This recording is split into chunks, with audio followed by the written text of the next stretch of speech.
Okay, so new update on the pregnancy. I know I'm sitting on the floor, right? Basically, okay, yesterday I passed out at work. Went to the ER, of course. Me being hyperglycemic before I was pregnant. So, obviously there's precaution there anyway. Basically, okay, here's the thing. Okay, well, with Sindor, everybody automatically assumed I cut my head, and I said, no, I did not hit my head. That was the first thing the firemen looked at, and that was the first thing the ambulance workers looked at. Did I cut my head? And I said, no, it's Sindor, it's a marriage sign. Okay, so they checked my blood sugar. They said my blood sugar was a little low, but not low enough to possibly cause me to pass out. So, they took my blood pressure, and that was what they were concerned about. My blood pressure was low. I had low readings the whole time I was at the hospital. The highest I had was 102, and normally they want you above 110. Because between 110 and 120 is normal range. Well, I didn't have that. The highest I had was 102. And I kept dropping. I would be up and down on my blood pressure. So they were worried about that. What had happened is I had a migraine at work. Because I've been having migraines for 2 weeks. I had the migraine, and with the migraine, I took the pill as soon as we had break. But I threw that up, and I continued throwing up like 5 times because I was so hurting from pain. I threw up.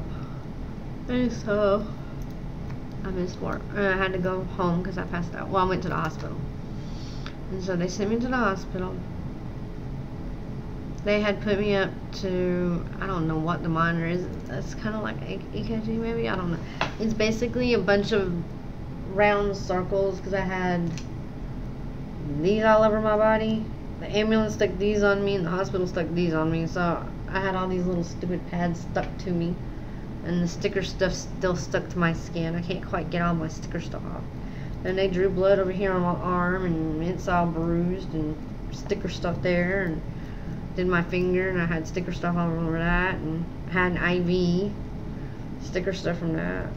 I'm just full of sticky tape today.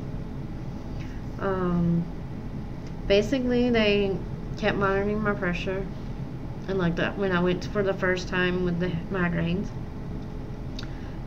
basically they did a urine sample, but they wouldn't let me go to the regular restroom because they were afraid with my pressure being so low that I was going to pass out again. So they brought me a chair, a special potty chair to use, and they stuck a bucket in there and got the sample from there, because they didn't want me walking.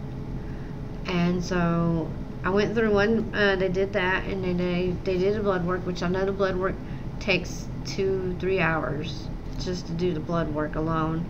And so basically they did that. The blood work was fine. They did an ultrasound, and they took another picture of the baby, which I do have.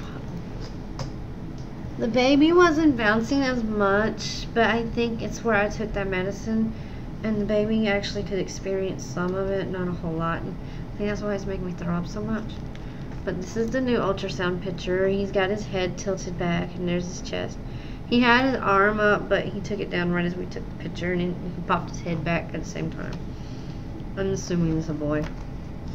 So he wasn't bouncing as much, and I think it was the meds that made him that way, or maybe the fact my blood pressure was low. I'm not sure if that would affect him enough to make him sit. But he was bouncing and wiggling a little, but not like he usually is. The past 2 ultrasounds, he's been like all over the place. The doctor said that it looked like he was trying to do karate chops. I'm like, okay, so an Indian baby and an Indian and white mixed baby is going to sit there and do karate chops. Just found it ironic.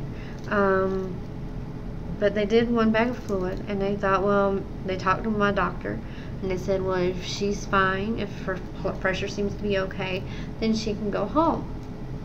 Well, so they disconnected me from the machines, and at that point I had to go to the restroom. Well, they said, okay, we'll go ahead and go to the regular restroom.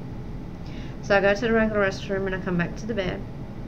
I come back to the little room, change back into my regular clothes, And then they said, well, we want to take your blood pressure before you go again.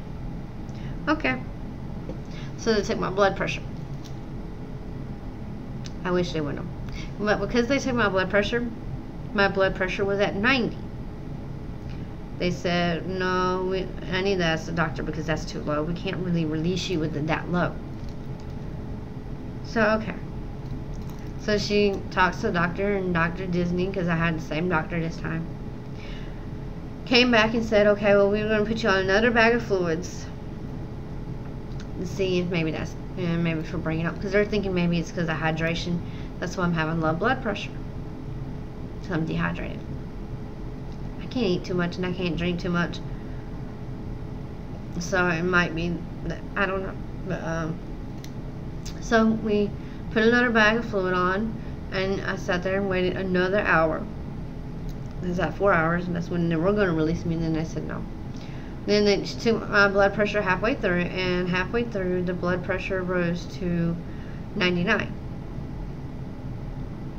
And so, you know, and then I was asking her, well, why would my pressure get low, you know, because I don't understand why my pressure's dropping.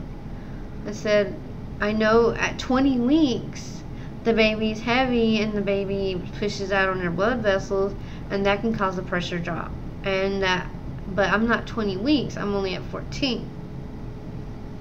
And then I said, well, the only other thing I know is that when you're pregnant, you have a lot more blood in your body, and that it might pool in your legs. Because this happened after I had gotten up and walked around, my blood pressure dropped.